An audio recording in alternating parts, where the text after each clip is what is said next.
All right, Goat District. What's going on? August 17th, almost 8 o'clock, went live early, catching us on YouTube here in the Goat District. We'll be on iTunes and all your favorite podcast apps soon enough. Today, we've got a great, we're going to be reviewing a main event draft board. But before we do so, let's talk a little bit about the Half Millie Billies. Of course, we're out here. I'm here to learn. You guys are here to learn at my expense, putting up the money, and I'm failing, hopefully, but failing in such a way where everyone learns from my mistakes, and maybe I learn from my mistakes too. We'll work through a main event, my second slow draft board today. Good story about this one in terms of where I was, and maybe our guest will appreciate this. I had an appointment. I'll get to what kind of appointment in a second. But the FFPC is great to play on. They're football guys drafts. They have this awesome button. If you want to join a league, you can bounce in and out. They've got an exit league button. They added it, I think last year. Chris Lambert, who's absolutely great. She'll hook you up. She's really helpful with the FFPC. She used to take you in and out and move you around in drafts, depending on whether you want to be with friends, avoid certain people, whatever.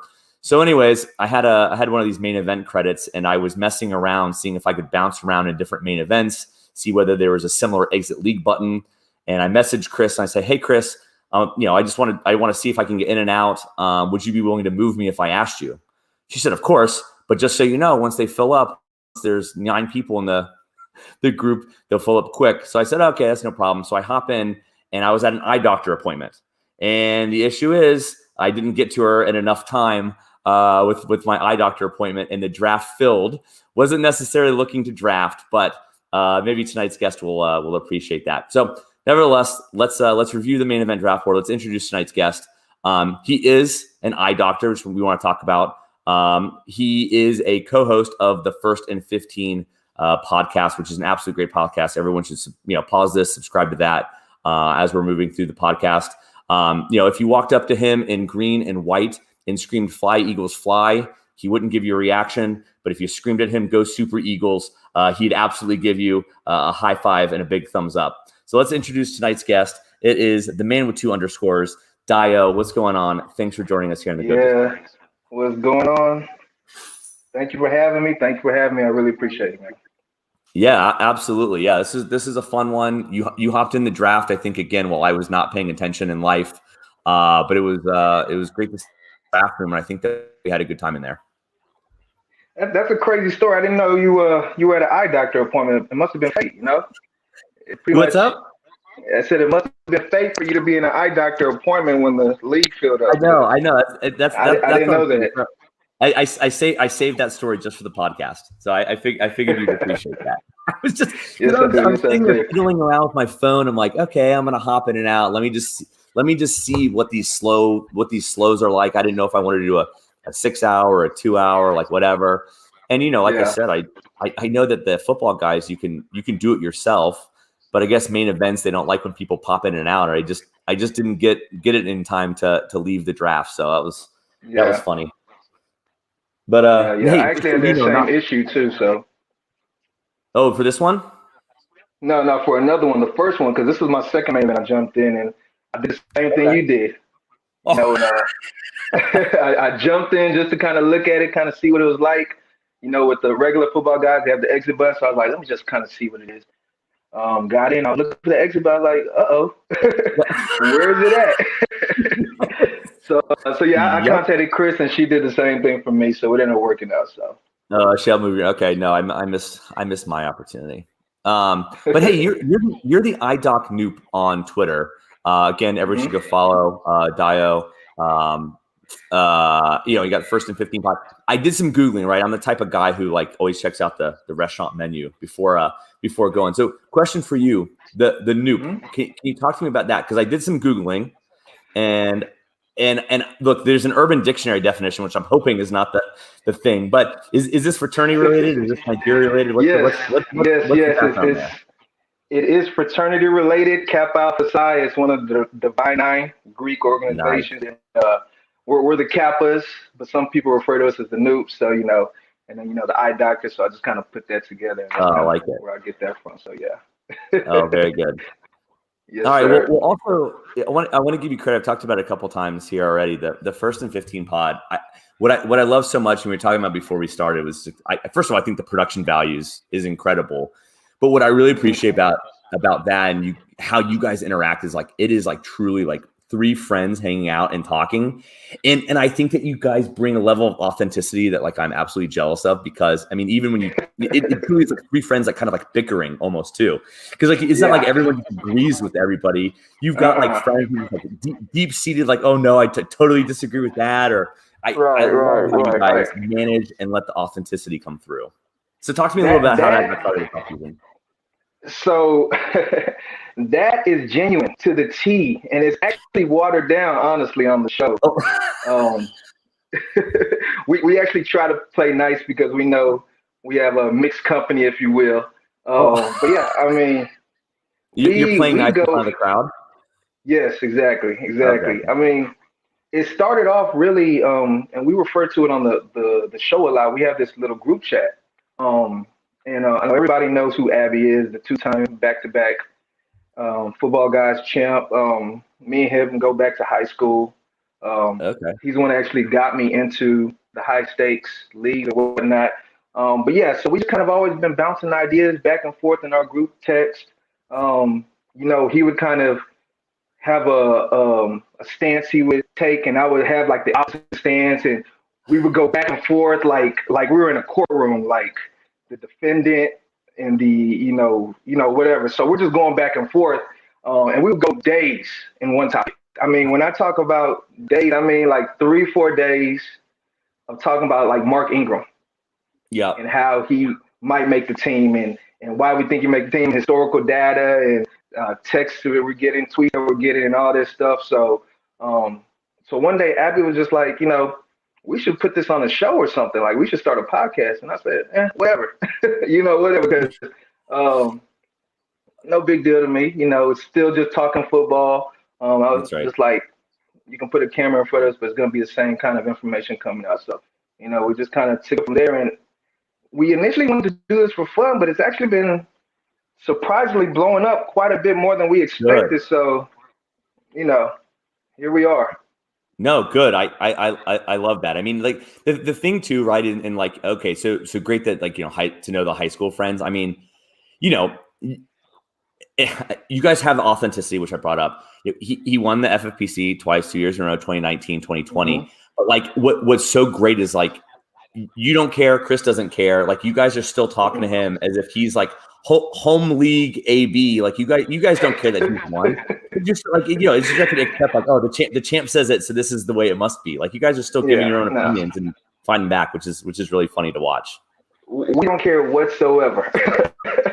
He's still right, and it's just nothing else. But now he's a humble dude too, so he doesn't really bring it to us. He doesn't say, I won already and I'm right.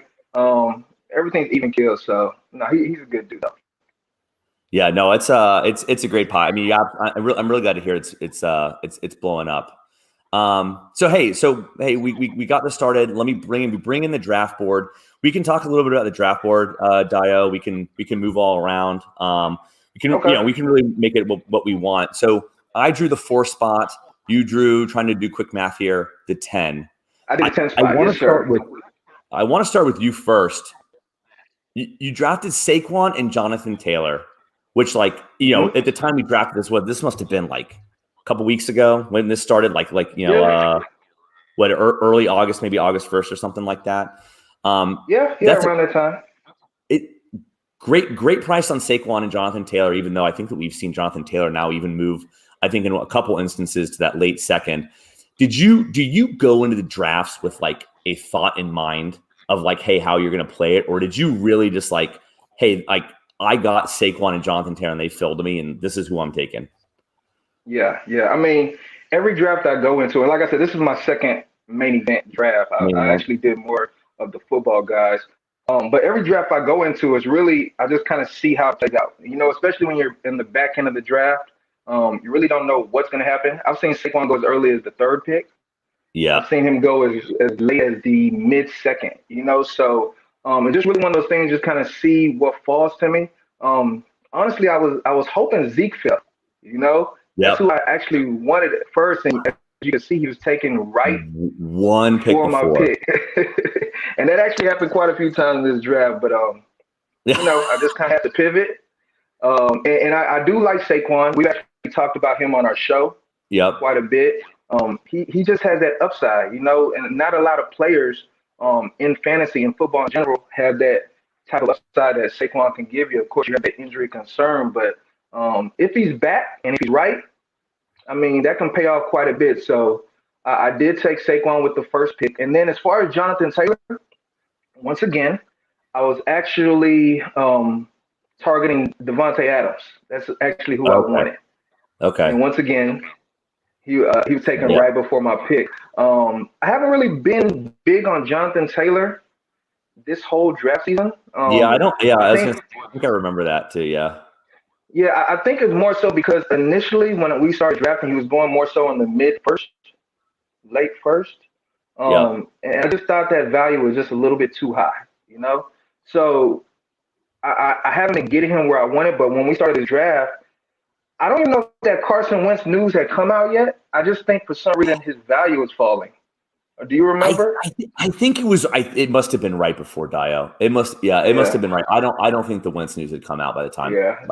I don't think so either. So it was just one of those things where it's like, I mean, if I'm gonna take him, this is like great value. I do like taking 2 running backs to start off a lot of my drafts, unless it's one of those high-end receivers. So yeah, I just took him there, and I'm not mad at it. I like the start. No, I mean, the thing is like. Take away Barkley, which I know is a part of the game, right? But take away Barkley's injury concerns, he's a top 3 draft pick, or at least top 4, right? You'd make the argument it's probably CMC, Cook, Kelsey, and then a healthy Saquon has to be in the mix, right? And I think when the draft season started, especially for some of the psychopaths and the best balls, right after January, February, Jonathan Taylor was in that top 4 or 5 conversation already before ADP starts to solidify. Now. A couple things happened, right? Offseason progresses. This is a tournament. You've got the championship week in week 14. I think that was depressing Jonathan Taylor a little bit. I know that on the GOAT District, JD, Dan, and Theo were talking about it a little bit. Is like, hey, if you were getting him at the 105 or 106, are you happy here in February because he's going to move up to the 101? Or are you ever going to be able to get him at the 105, 106? And it's just interesting. And again, we don't know this stuff. It's just interesting to see how he actually moved way back from where there was some level of anticipation. Could he end up, challenging for that 101? So anyways, think about his week 14 bye, think about the Carson Wentz stuff, but take that stuff away or just say you're mitigating it. Hey, that's a good problem to have. You're playing week 14 for some money. I think that you do that, all day long. So I think that I agree with Lance, who's in the chat. That's an absolute clean start. And the thing with that, as far as that week 14 thing is concerned, and me and Abby we agree on this. I mean, that doesn't really bother us too much because to us, you have to kind of get to the tournament or get to the playoffs first. So we'll worry about that when we get there. It's a good problem to have. More worried about exactly. So we're never too concerned with that. Of course, you don't want too many players to have a bye for the playoffs. But initially, I mean, we just want to get the best players. So No, I like that a lot. That's a great start. And again, we're talking main event, and the thing about main events that I like, obviously, football guys are much cheaper to play. But the main event has got some great money prizes for even making that first and so if you make that championship game in your week 14, it would suck to lose because Jonathan Taylor's out. But at the end of the day, if you get there, I think you've already secured, I think maybe 2,500 and maybe a main event.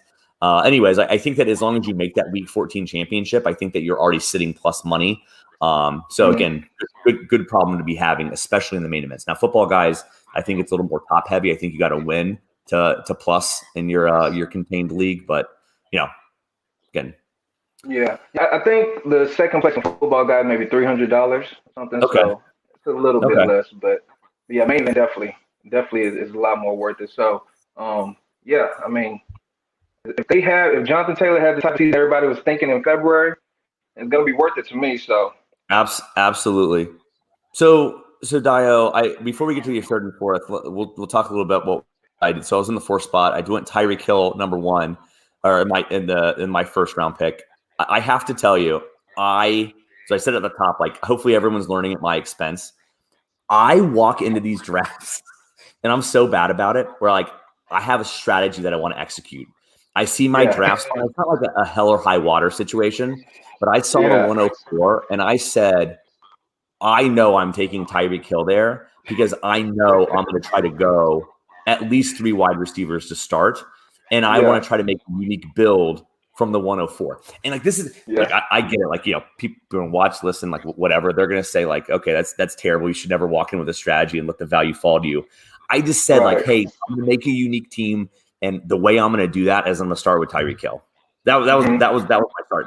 Yeah. Now I already asked you the question. What do? You didn't pick your draft. You let the value fall to you. What do you think about that Tyreek Hill at the 104? No, I like it. I like it a lot, actually. And when you did it, I actually texted you. I was like, okay, I see what you're doing. Because, you know, nobody's going to pick Tyreek at the 4 hole. You know, they're going to take Kamara. They're going to take Derrick Henry. They might even take Zeke. Like Waller, maybe. You could get some Waller teams, maybe, especially if he's back at practice now. Maybe Kels might fall to you or something like that, but nobody's taking Tyreek. And you know, we're always talking about in our pod as well, you know, you have to kind of be unique to some extent in these tournaments because at the end of the day, only one team is going to win. And if you have a team that looks just like everybody else, I mean, you're probably just splitting the pot. So when I saw you do that pick, I was like, okay, I like it. I like it a lot. It's bold, and I like boldness. So yeah. Well, I make the joke sometimes, Dio, that unique can be a euphemism for shitty. Like, hey, that's a unique team. You just mean like, oh no, that's just a shitty team. But anyway, so the thing though that it hinged on for me, and I'll talk about actually like my second and third round picks here. I went DeAndre Hopkins. I really felt that was like the critical piece in the draft for me. Like if we had gone on a serious wide receiver run, and I was left with like a Justin Jefferson and A.J. Brown, like it would have been fine. But I think that Hopkins is in another tier above those guys. And to me, to build that unique wide receiver monster, me going off the rails at Tyreek Hill 104, it all hinged upon getting that good wide receiver value back. So like, I really felt like lucky. Like I think it was actually, as I look at the board, Calvin Ridley, DeAndre Hopkins, DK Metcalf, those are the ones that I absolutely had to have fall to me. Now, once Calvin Ridley got up, or the guy in front of me had Calvin Ridley, and then there was only 2 picks left. I knew I'd get one of them, so I got Hopkins. Is that who were you targeting Hopkins, or it was just one of those? Okay. Targeting Hopkins, but wanted once the Adams and Diggs went, which I knew I was not going to get. To be very clear, I was like, as long as I can get one of Ridley, Hopkins, or Metcalf, preferably Hopkins, I'm going to be happy.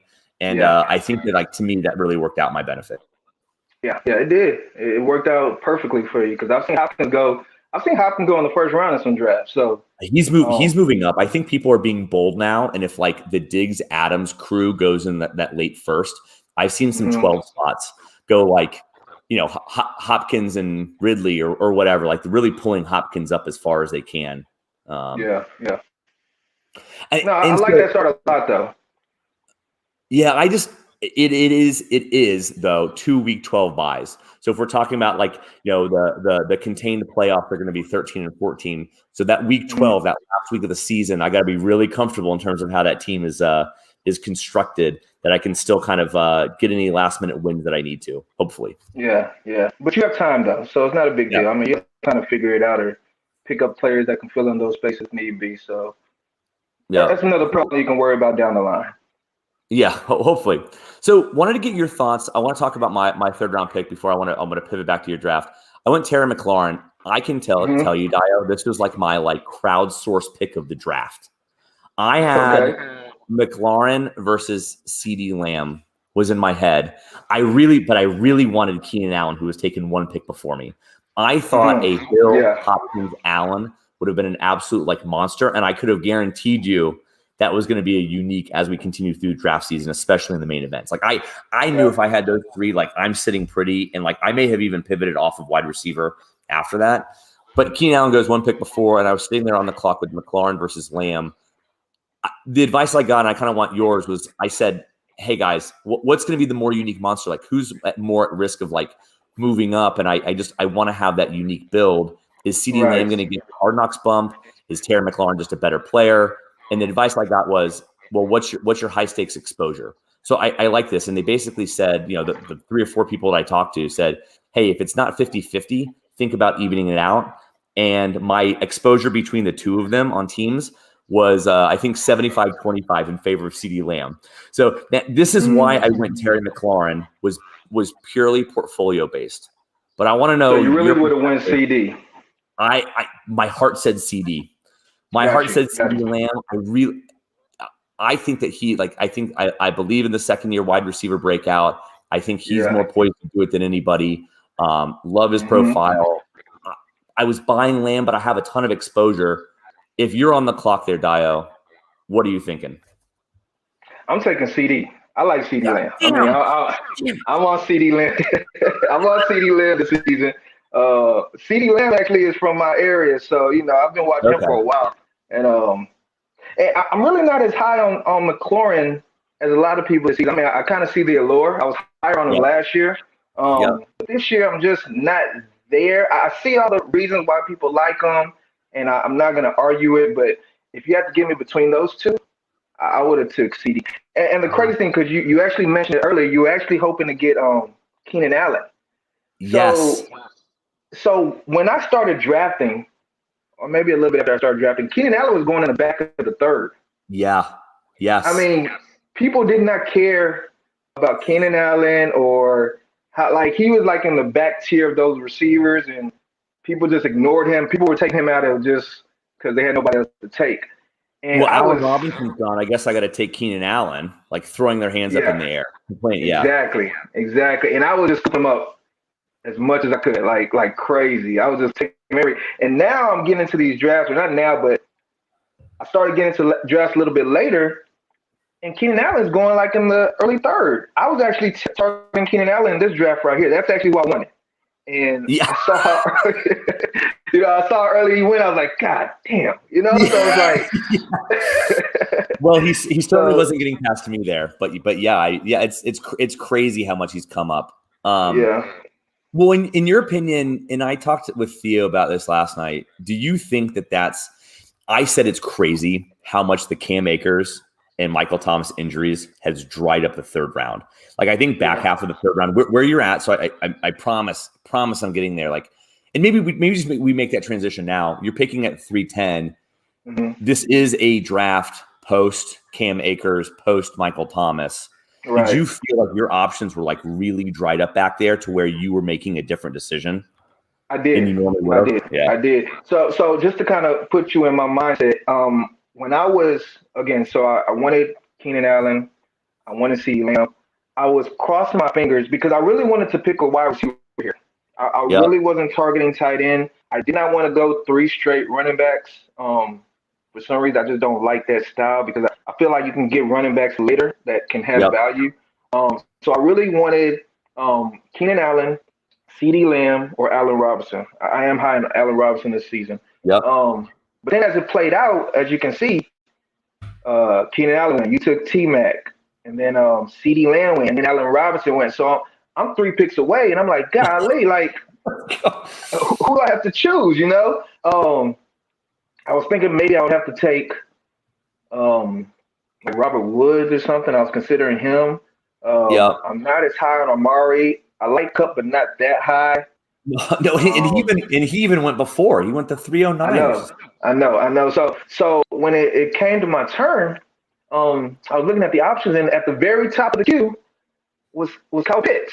And the thing about it is, the drafts I was doing before, Kyle Pitts was going early third. I've seen him in the second, So at this point, I was like, this is just great value. I'm not a big Kyle Pitts guy at all, but this is the time to get him if you're going to get him. That's kind of how I felt. And the interesting thing is I was actually looking at TJ Hopkins too. I was looking at both of them in the back end of the third. So, and you kind of see Hopkins ended up falling to me in the fourth. So I ended up going with both of them. The bully tight end strategy. Yeah. And again, I just let it play out that way. I didn't really kind of go in the draft expecting to do that. But I like it. Well, once it happens, because I've been seeing Hopkins go in the third as well. Once it happened, I was just like, okay, this is not a bad start. And it just kind of locked in those tight ends for me. And as you can see, I didn't pick any other tight ends in the draft because I just felt good with having those right there. Yeah, let's talk about that because, like, I mean, that's a real good structural play that you made, right? Like, we could talk about your late round tight end later, but you made the call, like, hey, I took two guys in the third and the fourth. I don't need a tight end. Right. I already got it locked up. I need to be taking my dart throws later. So structurally, you said, as much as I'd love to be, all over the late round tight end, guy, I've already got him locked up. I can't use that roster spot on a third. Right. Is that where you were mentally? That's exactly where I was mentally, actually. That's exactly where I was. Yeah. I felt like those two tight ends are always going to start for me. So getting another tight end, I'm basically saying, okay, am I planning on starting three tight ends at any point? Injuries can occur, of course, but I'll deal with that if that happens. But I don't see myself starting three tight ends here. So with those two tight end spots locked in, at the rest of the draft was just receiver, running backs, and quarterbacks for me. Yeah. No, so I like that. So a couple things. You're a Fantasy Mojo guy, right? Abby is actually. Abby is kind of our resource. Oh, good. So let me. I don't know if you guys have talked about this yet, but I put in your main event stack finder. So he's got this. Yeah. Hey. Yeah. Okay. You've seen this, at least talked about it. So I put in the Barkley, Taylor, Pitts, Hawkinson, and in the main event, you are the only team that has all four of those guys to start. And not only that, what I like the most about this is there's not even a team in the tournament yet that even has three of those four. So at most, somebody has two of those four. So you want to talk about unique and not a euphemism for shitty. Like, that is a way to really be unique. Like, somebody would really have to make an effort to get that stack again in the tournament, especially because you nailed it. I mean, Hawkinson has been conceivably going in the third round as well. Kyle Pitts pulled up early as the 301 or whatever. So in order to get this start, you really have to have the board align and be willing to do it. Like, you'd have to make an effort to find this again, which is what I love about your start. And like I said, I tried on these drafts without a specific game plan. So I just kind of let things fall the way they fell. And that Taylor, Pitts, Hawkinson picks, those were all value picks for me. Those were not guys I was targeting, but those are guys that I expected to go a lot sooner than my draft slot at that moment. And they were just sitting right there. And honestly, I'm not the type of person to gift players to guys that pick behind me. So I'm not just going to skip a guy and let the guy behind me end up getting the value. So I was like, if I'm going to take him, this is the time to take him. So a couple things. I want to talk about myself for a second. No, but a couple of drafts we did with Theo live on the streams. One, wanted to bring up, we did it like a couple months ago, Dio, and it was like the Keenan Allen that you brought up. It was Keenan Allen. We were at the 11, and we had Keenan Allen and Kyle, or maybe it was the 310. Maybe it was your spot. We had Keenan Allen or Kyle Pitts, and he convinced me to go Keenan Allen, and I was kicking myself. I'm like, we're never going to see Pitts again at the 310. What the hell are we doing?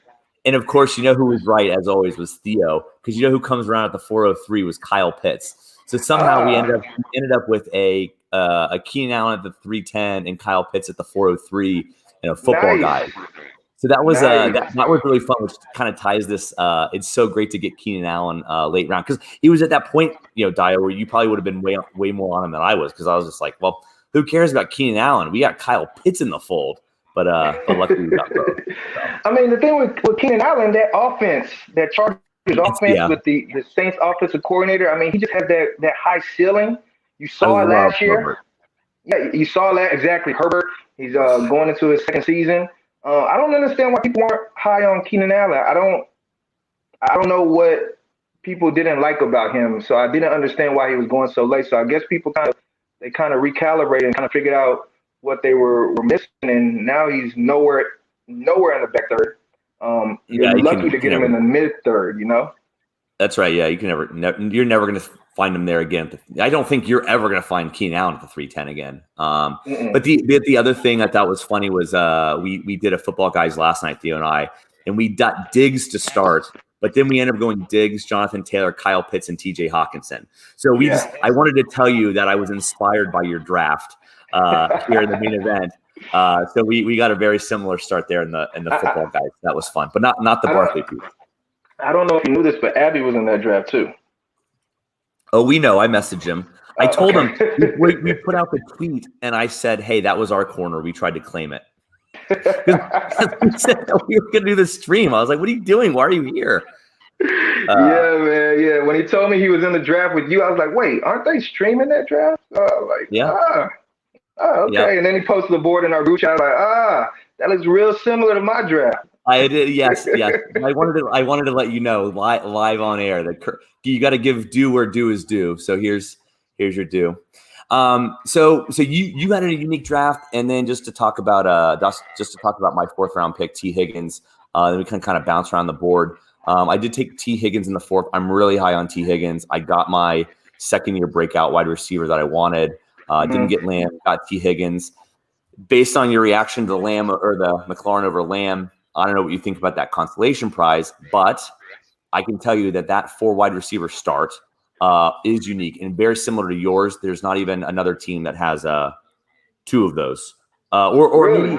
excuse me. There's teams that have 2 of those, but I think there's like either 0 or like 1 that has 3 of them. So in terms of unique starts, again, I kind of achieved. Like I said, I walked into this draft saying, I'm going to get Hill. I'm going to try to build unique. I'm going to build wide receivers, and we'll see how it goes. So again, I think that probably the more sharp play is to do what you do. Some of the other sharps is like let the board fall to them. But I like to try to like push strategies, especially if I'm doing a few of these main events, to like force some within the bounds of reality, if you will. Right. How many main events do you plan on doing? So 4. So I've done 2 slow drafts. I have a live this Friday night, and then I have 1 in Vegas. So how about you? So this was your 2nd. How many do you have? This was my 2nd. Me and Abby actually did a joint one. Oh, okay. So I guess you could say I have 3. Nice. I think I'm probably going to do 1 more. We'll see how it goes, kind of how I feel. I'm probably going to do a live one if I do a 3rd one, I guess you can call it that way. But I'm not going to do too many more. Yeah, I like him for the payout structure. At least because I'm not winning the $500,000 yet. I'm really happy that they've got some good payments for some of the 1st and 2nd place stuff. So talking about your pick, I'm big on T. Higgins, and Abby used to talk about me for how high I was on T. Higgins. He was mad at me for taking him. At that time, I was taking him in the back end of the 5th. Which at that time was a reach. He's gone up quite a bit more since then. But yeah, I love T. Higgins. Who were you considering there other than T. Higgins? Were you considering anybody else, or T. Higgins was the pick? Can I be honest? No. I mean, first of all, I'm really happy I had him because it was a 6-hour slow draft. I would have mentally recovered. I probably would have taken like 3 hours to think about my life for a little bit. If I play out my mindset, I don't know if I was at that point, just in terms of structure. I don't know if he was gone, whether I truly would have pushed 4 wide receivers. I think at that point, I probably would have gone Ayuk if I wanted to go that route and pulled him up a little bit, which I don't mind doing, especially now I've seen it happen like naturally anyways without my nonsense. Or the other play was ETN. Because ETN was absolutely in play for me at the 504. But he was taking one pick before. Got you. I will say go ahead. No, I was gonna say T. Higgins. I was trading for him. This must have been just before the draft. Yeah, just before the NFL draft. I was trading for him a lot in Dynasty, and I probably paid. Because the Chase wasn't in the fold yet, right? So I probably paid a little bit of a premium where, like, maybe if I'd waited like post draft, maybe I could have gotten a little like Chase discount on Higgins. But I think I acquired him in 3 or 4 different leagues. I was really actively targeting him, so he's been like a darling for me this offseason. And then of course in all of my early football guys, when I think you said it, when he was at that late 5th, early 6th. Like I was just taking it was almost like a threat to the draft room. If you let T. Higgins get to me in the 5th, I was taking him. Like he wasn't getting past. Yeah. It's funny you bring up dynasty because I'm in a lot of dynasty leagues myself. Last year during draft time, I was drafting T Higgins in the early to mid second, and he was just Yeah. falling there. People just for some reason didn't like T Higgins, and he was the first wide receiver drafted in the second round. So I didn't understand why nobody liked him. I don't know if they were scared of AJ Green or whatever, but I was taking him like crazy. So I have him on a lot of my teams, and kind of what you're saying. It seemed like when this offseason came, everybody was sending me draft offers trying to get T Higgins from me. Uh-huh. I guess they thought because Chase was there, I was going to be a little bit sour exactly on Higgins or something like that. But I wasn't letting him go. Still not letting him go. So in fact, the price has gone up. You sent me an offer, now the price is up. Yeah. Exactly. So no. So I really like the T Higgins pick. I do think you might have been able to get him in the 5th round, honestly. The way the board fell, it certainly like that. That's a chance. Yeah. You're right. Wide receivers were going a lot faster than what I expected. Yeah, and I think that it definitely wasn't like a spook situation. I can assure you that, right? Like if Higgins is there, I had all eyes on taking him. But the 4th round was pretty wide receiver heavy, and it just like if just staring at the board, which is up on the YouTube, right? After I take Higgins, Julio goes, and then it's 6 straight non-yellow picks. Yeah. Which like if you would just like taken a peek at the board, you wouldn't have expected that. Maybe you'd expect wide receivers to continue to fly. Right. Maybe moving to fifth round. I got to tell you the one thing that I like about the Higgins pick ultimately, because I really like my start through 5, not the brag. I'm just so happy that I had the opportunity to take Kyler there. Which I'm happy for because the Hopkins piece, but also just watching the Patrick Mahomes go, which was pretty late at the 501, Josh Allen 502, probably right in line. I like to kind of push the room a little bit, and I don't think necessarily any major changes happen with the quarterbacks, but just having the Kyler Murray in the fold felt good, especially because I had the Hopkins piece. If Josh Allen was not picked at the 502, would you have had a hard decision? Or you still would have took Murray over Allen? I think I would have taken I think I would have taken Murray over Allen solely for the stack piece. Nice. I am so hold on. You asked the question, and I got to do a better job of remembering. I think that the debate, if Higgins was gone, would have been Patrick Mahomes there, because Patrick Mahomes falling to the late 4th would have been unique. I don't think he typically does that. I mean, maybe in these mains, they're a little bit sharper. Maybe the quarterbacks fall a little bit more, which is something to consider as you're watching the boards play out. But I also would have had a stack with Tyreek there. So I think that I was really happy with either Mahomes or Murray being there at the 504, especially with ETN being gone. That was like a slam dunk pick. Okay, Kyler's the guy. Yeah, and that's kind of what I was alluding to when I was asking that question. Did you prefer? Well, I guess you prefer the Hopkins-Murray pairing over the Mahomes-Tyreek pairing, since that's the route you ended up going. Yeah. Because you probably could have got both of them, to be honest with you. I know. I think so. If your question on T then is like getting him in the 5th, like would I be much happier having Mahomes there at the 4th and T in the 5th? I think absolutely. So like from like a listener perspective, like I think that if I knew I could guarantee myself T Higgins at the 504, I would have absolutely gone Patrick Mahomes there. I can tell you that. That is a definite. Yeah, that's not bad though. I like it. I did like it. I liked it the whole time. So I was just over there, just kind of smiling on the other side of the board. So yes, it was nice that we were on the other side of the board. So right. So you don't have any yellow though at this point. So we can maybe talk about 5, 6, 7, and 8 all together. When the board is going rapid wide receivers in round 4, was there ever a pit in your stomach where you said, okay, I got Hawkinson, and that's fun to have bully tight end, but all these wide receivers, 7 go in a row right after you take Hawkinson? Was there ever a moment where you're like, oh my God, what's going to happen with the wide receivers by the time it gets back to me? Or were you playing it pretty cool? Yeah, I was playing it pretty cool. I'll let you know when I started to get a little nervous in the draft. There was a few points when that happened. But good. At this point, I was still kind of good because, the thing with 2 tight end build is instead of having to worry about potentially starting 4 wide receivers, all I really need to find is 3 solid wide receivers. If I want to max it out. So Right. I knew that if I could just get a strong 3 one way or another, I was going to be fine. And I'm actually pretty high on Deontay. I was taking Deontay early 5th in some drafts, So when he fell to me, I was happy. I was high on Ayuk, who it looked like he might have fell to me, but obviously he didn't. Yep. And I'm actually a little high on Odell too, who I was hoping was going to fall to me in the 6th. So when it came to draft my first wide receiver, I was really like, just pick my poison. Which one of those guys I wanted to go with at the time. To be honest with you, I was kind of deciding between Odell and Deontay.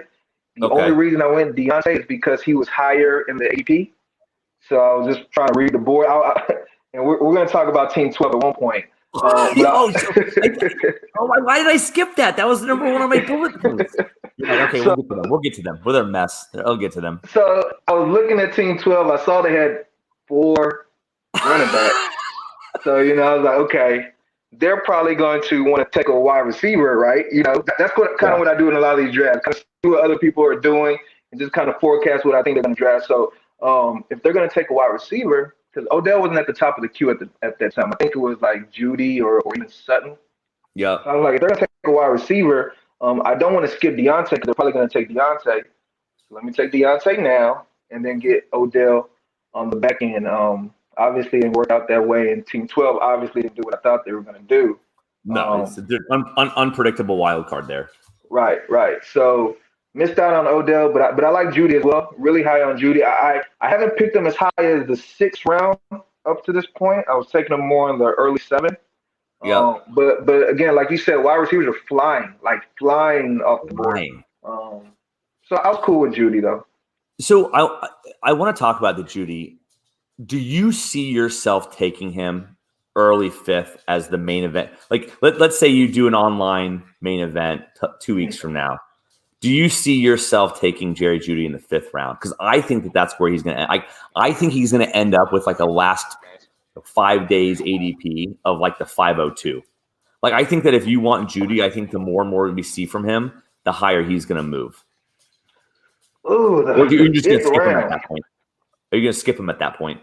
I don't know. I guess it kind of depends on how the rest of the board looks. Because and me and Abby talk about this all the time. When players increase in ADP or whatever, when they go higher, that means somebody else is going lower. It's one of those things where everything's being shuffled around. So if Judy's going in the 5th, that means somebody that was going in the 5th is probably going in the 6th. Mm-hmm. I guess you can assume. So it just kind of depends on who is the player that I can probably get in the 6th. But honestly, just hearing that just makes me. I think he's going to be. I mean, it's not like this is some grand prediction. Like, because I think that Ayuk is going to solidify himself in the back end of the 4th round. I think by the time that I'm in Vegas, and I guess actually, hold on, we'll get to that. We'll kind of take a break from the board in just a second. I think by the time I arrive in Vegas, I think Ayuk is going to be back half of the 4th round, and I think Jerry Judy is going to be the top half of the 5th. Like, I think that's what's going to happen is like over the next 3 weeks, we're going to see these second-year wide receivers. Like, everyone's going to get more into that mold. Hey, I want the profile of the second-year wide receiver. I want that breakout. And what they're going to see is, the cheapest on the board right now are the Judy. Well, of this ilk, they're going to see Judy, they're going to see Ayuk, and they're going to see Claypool. And I think that those guys are going to get pushed up. Visca, I think it really depends about what the Jaguars do here. Then I'm going to talk about one guy that I took. So I don't want to do that yet, but I think that those guys are going to take a huge move up the draft boards. And I'm like mentally preparing myself. Like, am I ready to do that? Or am I going to see the dropping value that you just alluded to? Yeah. I mean, if that happens, who do you see falling in? I mean, are you saying Thielen or Julio are going to fall? I think is going to happen is everyone's going to do this RB dead zone stuff. And I think what's going to happen is I think it's going to be like I don't think this is some grand prediction. Like, I just think like maybe like Mike Davis and Josh Jacobs fall further. I think Gaskin's like an easy faller. Like, I think that he's kind of on the cusp in this draft anyways. Like, I think what's going to happen is I think we're going to be even more yellow in the 4th and 5th rounds. And that's what I'm just saying. Like, I already know my draft slots for the next 2 main events. I've got a 6th pick on Friday and I got a 3rd pick in Vegas. And I'm really happy that I'm there and not at the back end because I feel like I can see to some extent, air quotes here, control the board a little bit better. If I start seeing all this yellow run, I can react to that and say, like, hey, is it time to take one of those, the dead zone running back? Or do I continue to push the wide receiver to run as well? And I'm just saying, like, I just think that that's what's going to happen while I'm sitting there in Vegas, and I'm just like mentally preparing myself for 4th round Ayuk, 5th round Judy, like late 5th round Claypool. So you're high on G this year? I am, and I should have been higher sooner. I want to give credit to Theo, even though I don't even know if he wants the credit, needs the credit. I see him as the guy that kind of put me on there. I don't know if he necessarily labeled himself as a Judy guy, but he definitely turned my eyes like early this offseason on his air yards, his profile. I want to talk a little bit about preseason too. Like, Locke didn't look bad. Like, what if Locke is like decent? What if he's just like an absolute like gunslinger out there? I am really interested in the Judy breakout because I think he's got the talent profile to be there. So I always believed in Sutton's talent. Like last year, Dio, I was taking a ton of Sutton, especially when he was falling. Now, I think he got hurt like while we were out in Vegas. But I was on Sutton. I believe in Sutton's talent. But I just think that Judy has kind of like separated himself as like the profile of the guy to target and to bet on. Yeah. When we first started drafting, Sutton was actually going before Judy.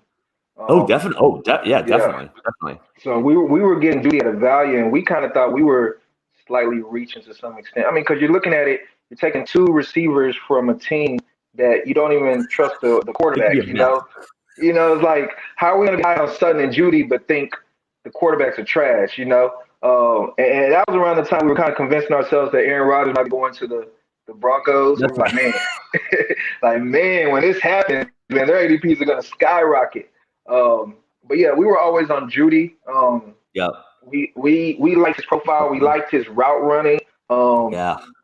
Talent-wise, I see him as similar talent to, those CeeDee Lambs and Justin Jefferson. I mean, maybe not at that level, but he was drafted just as high as those guys were, So, taking him where we were taking him at that time looked like, something that could, we would be able to reap the rewards from that.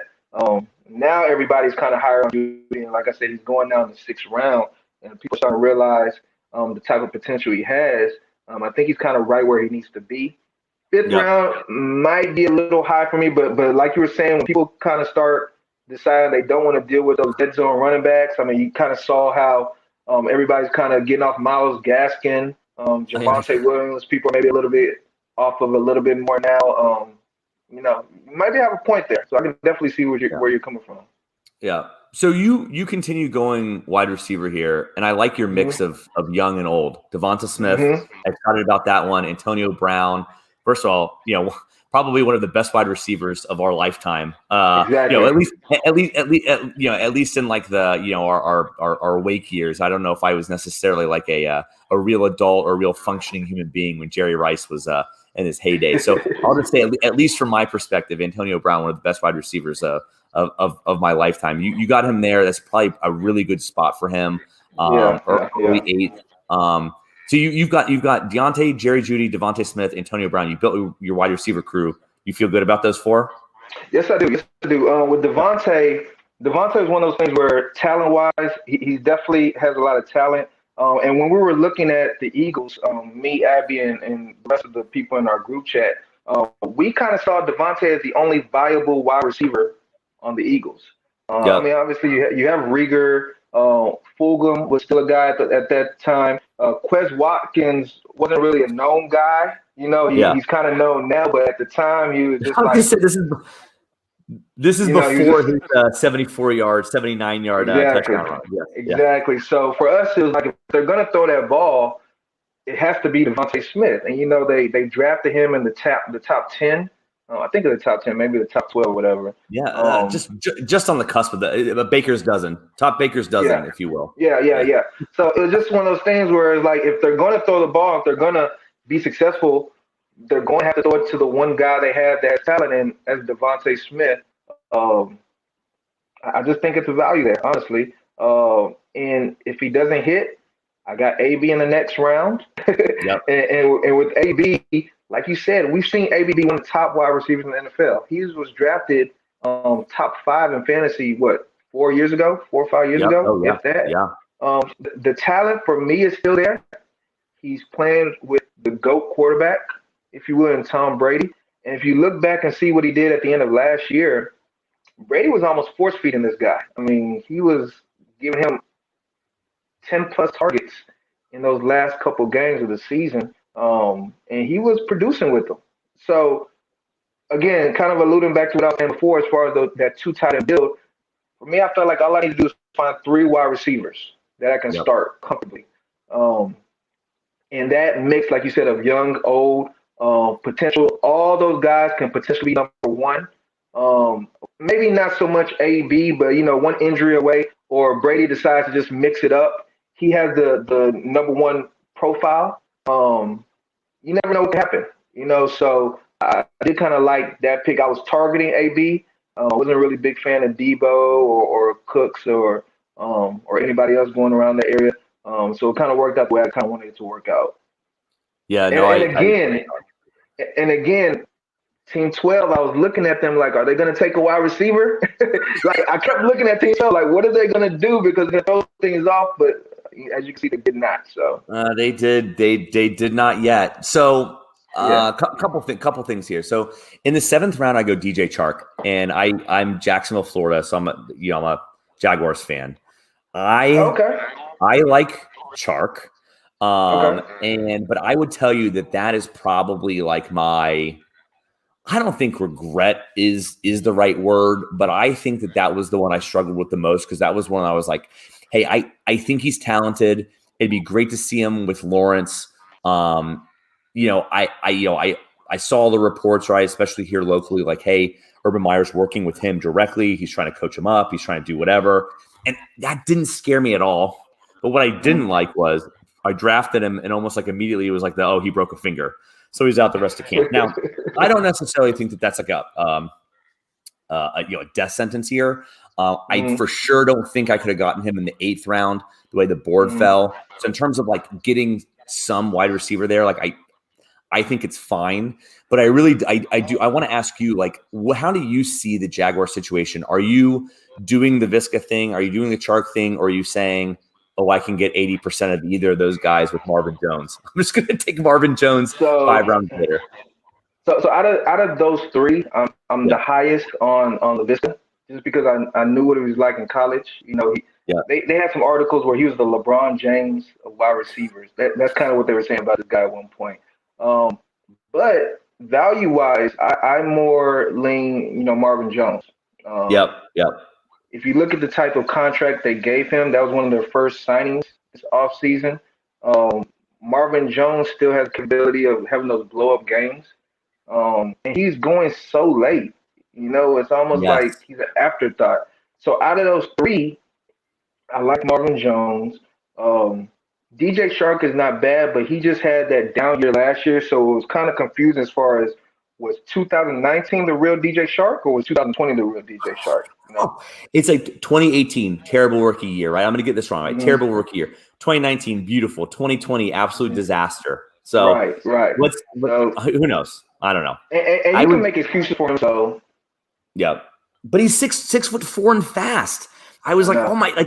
I was like, if I'm going to bet on a profile here, and I already have 4, Hill, Hopkins, McLaurin, Higgins. Okay, is this a luxury pick? Yeah, maybe. But if he's something, then maybe this is a good bet on talent. And if he stinks, and we move on. So and you made the right point. You already had your 4 wide receivers, so you're not even really betting on him for being your starting wide receiver out the gate. So if he does kind of have a great season, then that's a luxury pick. You can fit him in for on a bye week, or one of your first 4 guys they disappoint for whatever reason. So I don't hate it at all. Just out of those 3, I was more higher on Shenault. But I do want you to go back and tell me about your Michael Carter pick in the 6th round, because that was your first running back. So let me know your mindset with that. First running back, and I got to tell you, I did not want to take him there. I wanted to take Trey Sermon or Chase Claypool there. Okay. And as it turns out, I probably would have the way the board fell. So Claypool goes right after Trey Sermon goes to the one hole. I don't think if I had let up Michael Carter, I don't think I would have gotten Michael Carter back if I had let him go. Just seeing how it played out, because even Damian Harris was pulled up to the 702, which I don't think is crazy, but certainly earlier than expected. I think that he was when we were doing this draft, I think he was an early 8th round guy. Michael Carter is one where I think that he is going to be the play later this season. I think that he's more likely to get me a 0.0 on week 1 than he is a 20.0 on week 1. So I think I'm going to have to play it really smart in terms of like what my starting running back crew looks like in week 1. And I don't necessarily think he's Nick Chubb, Dio, but I think that that's the kind of expectation. I think that that's kind of the breakout that we're going to see is like, it is when we get to his bye week, like, are we going to start to see a tide change in the Jets offense? And by the way, one last point before I'll pause for your reaction. I'm not totally convinced that the Jets are going to be absolute trash this year. Like, yeah, they're going to be bad, but I don't think that they're going to be like a laughing stock of like, they've got some talented playmakers on the team. I like Zach Wilson cleaning the ball. Like, I think that, are they going to be an interesting bad? Like, yeah, maybe. And I'm going to take interesting bad. And I think that you can get fantasy points that way. And I think that I want to have that investment in Michael Carter. So I think that he was more of a bet with the championship or the tournament in mind of having like an explosive guy towards the end than he was a week 1 play. So let me stop there. What the action is. Right. No. I like it. I like the thing with the Jets. And I kind of agree with you. I don't know if they're going to be as bad as everybody is saying, but one of the things that they did that I really appreciate, they kind of focused on building up the offensive line. Yeah. And when you have a strong offensive line, it allows you to do a lot. Whether it's running the ball better or just protecting your young quarterback, give him a little bit of time and allow him to develop and kind of find those open receivers. So I agree. I don't think they're going to be as bad as people think. Now they still have a rookie quarterback. Yeah. They still have a rookie coach, and they're going to be bad. Yeah, they're going to be bad. It's going to be a struggle. Exactly. So I'm not mad at that pick. I was just kind of thinking, like you were saying, I don't know if week 1 Michael Carter's going to be that guy. I've been burned by like the rookie of the year. I made a joke with the ship chasing guys that I started Darrell Henderson week 1 of 2019, and he put up a 0.0 for me in the main event. So I have been burned before by 0.0s. So I'm not afraid to embrace them and try to move on. But I don't know if Michael Carter's the week 1 guy, but I like from a 0 RB build a late season explosion. And agreed, look, there's going to be other teams that maybe have McCaffrey and Michael Carter, but that's okay because I'm thinking tournament, I'm thinking unique. And yeah, there's going to be a ton of McCaffrey Carter owners, but I'm going to have hopefully these 4 wide receivers plus a Michael Carter explosion. And that's, look, at the end of the day, like that's my main event ticket. That's my main event bet here. So got you. Okay. Speaking of the Jets, I was ready to get like freaky with the Jets. I had already said to myself at the 8-0, whatever this is, 809, 810, I was going to take Elijah Moore. I was like, hey, that's a round and a half. That's a round and a half off his ADP. Super reach. I was going to take a super reach, and you know what happened to me? Somebody else took the super reach. Somebody outdid me. Somebody outdid me. It was so bad.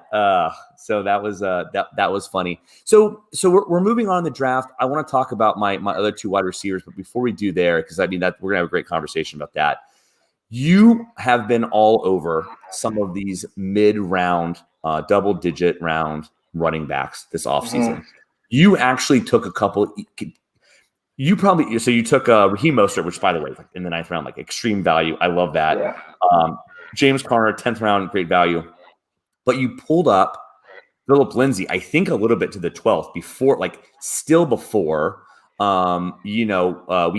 obviously had this week 1 of preseason information, and I think more excitingly, you were all over the 18th round, Anthony McFarland. So I want to talk about we'll do compare and contrast in terms of like your running backs, my running backs here, because I need to take a couple of dart throws. What are you on? How happy are you that you like, hey, maybe you didn't need to take Lindsey in the 12th, but like, hey, you like him. He was the guy. That was the right bet. It feels like, not victory lap season, but you probably feel pretty good.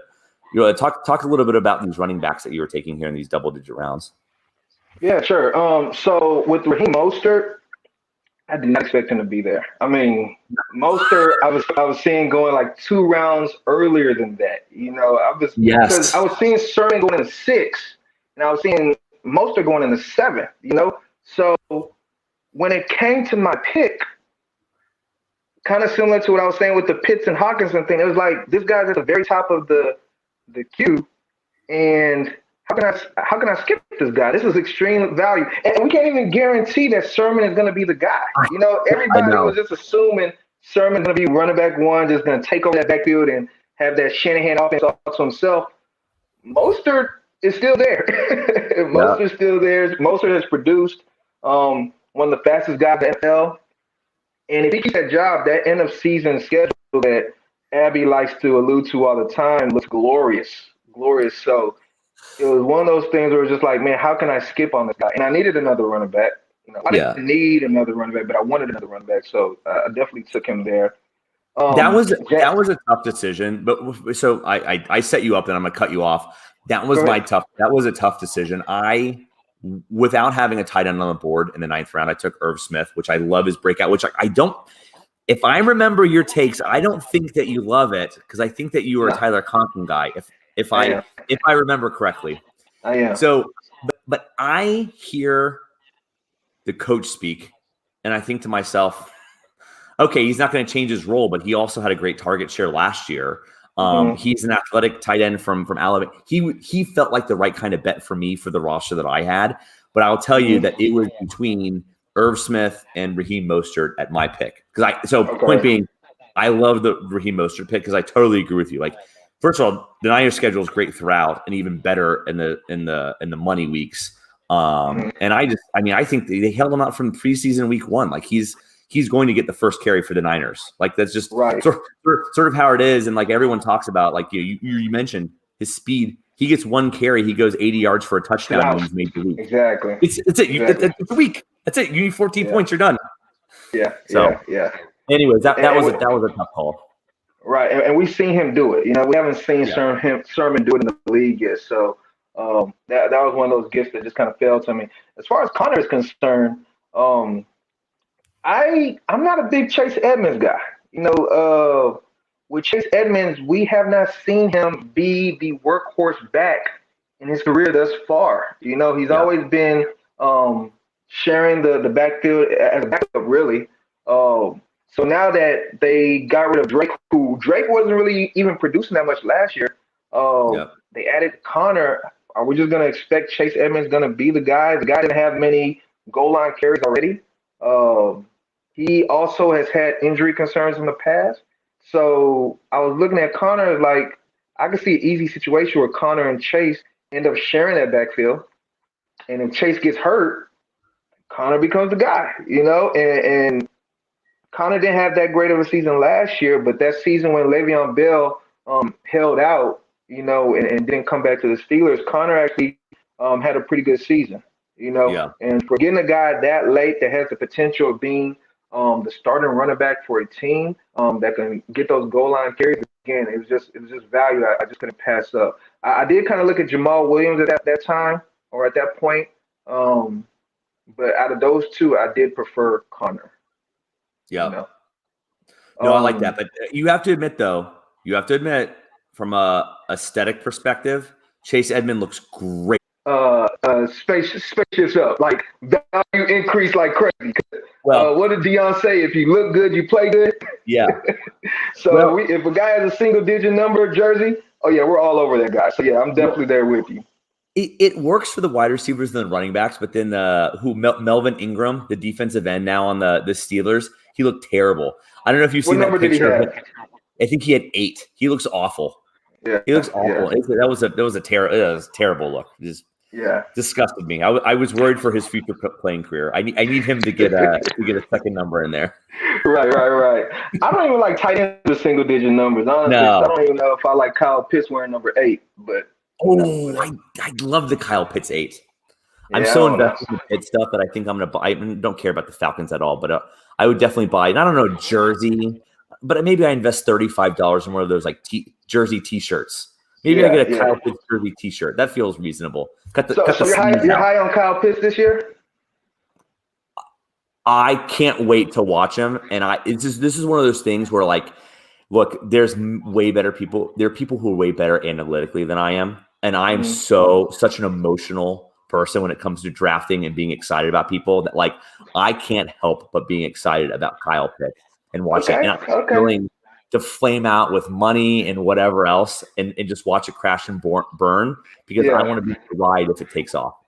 Gotcha. Okay. I like that. Well, hold on. Jersey numbers. I think DJ Moore looks the best. Just if I could throw that out there, that Carolina blue and the number 2, I think that he looks great this offseason. Mm-hmm. What about Robert Woods? He has number 2 as well. Oh, in the Rams logos too. Okay, I haven't seen that one yet. Okay, I'll have to check him out. Okay, that's a good contender. That's a good contender. I like that one.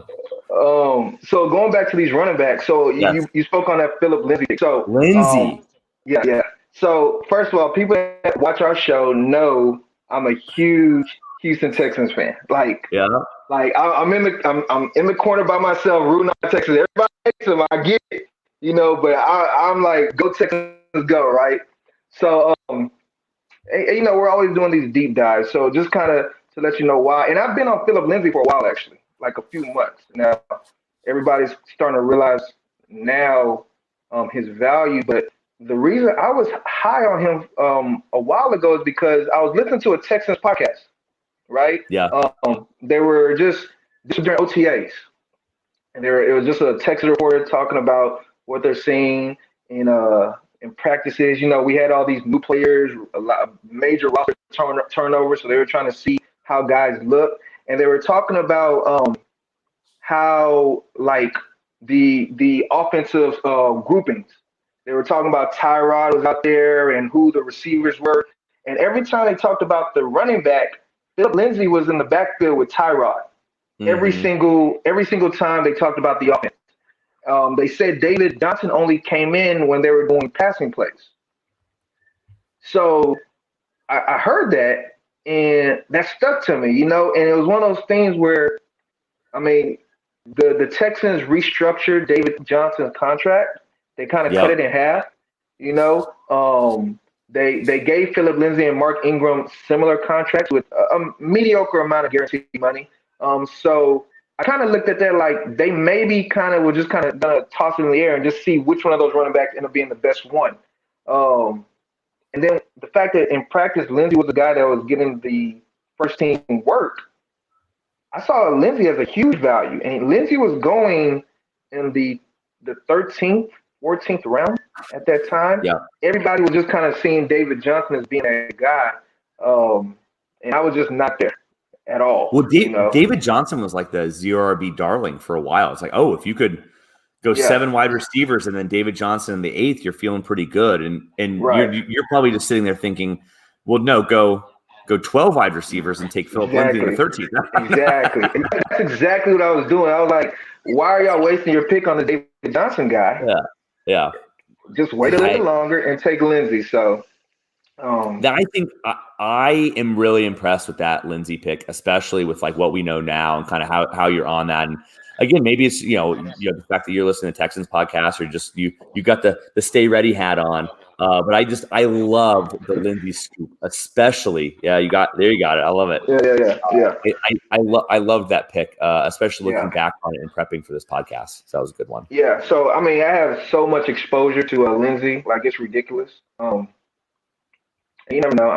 You don't know what that'll become. The Texans still might not be in a bunch of game scripts where they're going to be able to run the ball much, but if they are in a good situation, then Lindsay ends up being a value. So I definitely like him there. And as far as the Booker pick, I'm not a big handcuff guy at all, really. I hate handcuffing my running backs.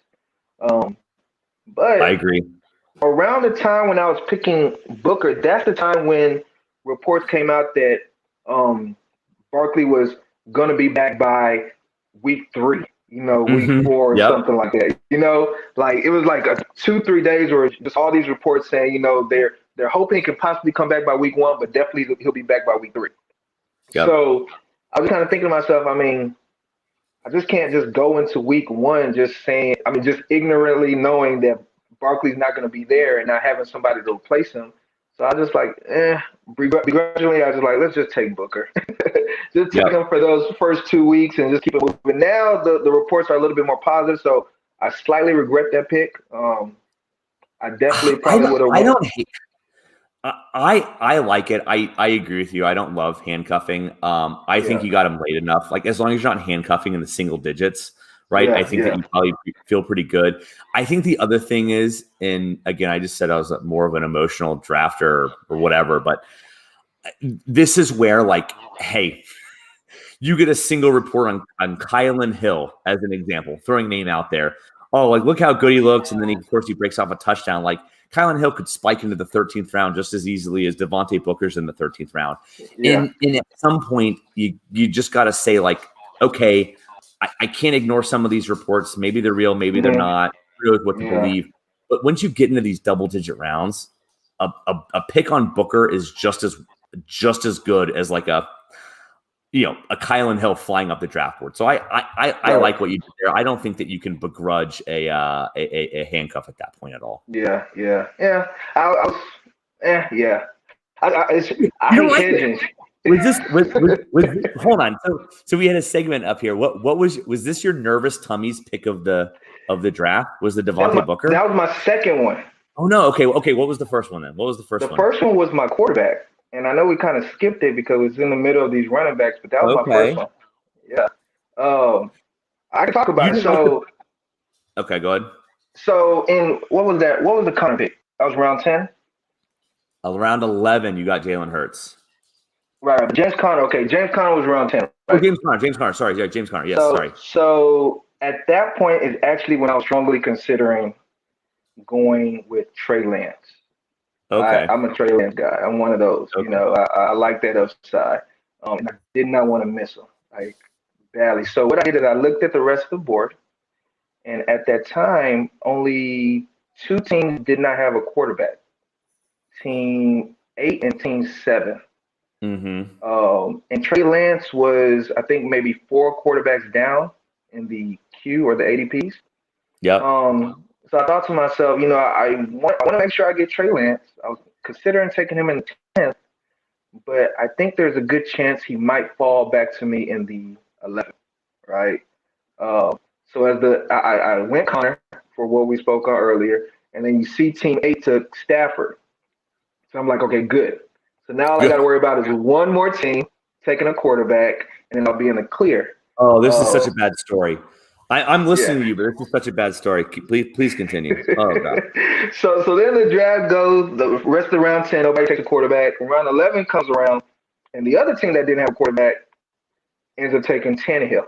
You go Tannehill, and you're feeling great. Oh, I'm celebrating. Remember, this is a 6-hour draft, so, for like all that time, between the picks, I'm over here like, yes, like, hurry up, let's go. Like, I got Trey Lance in my key. Like, I put him there. Like, I don't even have to worry about it. Just let's start thinking about around 12, right? I kid you not. I opened up my phone on the football guy or the FFPC app. As soon as I opened it up just to look at the board, the next pick came in. Trey Lance. Oh, shit. Yep. I'm See like, it there. Dude, you just took Stafford in the round right before. What are you doing? You don't need Trey Lance. Like, I was so hot. Oh, my God. If I can explain to you how bothered I was by that pick right there, like, that messed up my whole day. Whole day, I was just like, I can't take this anymore. All right. So, and you see, it was just 2 picks before my pick. I know. Yeah. So it became time for me to pick. This is the 11th round.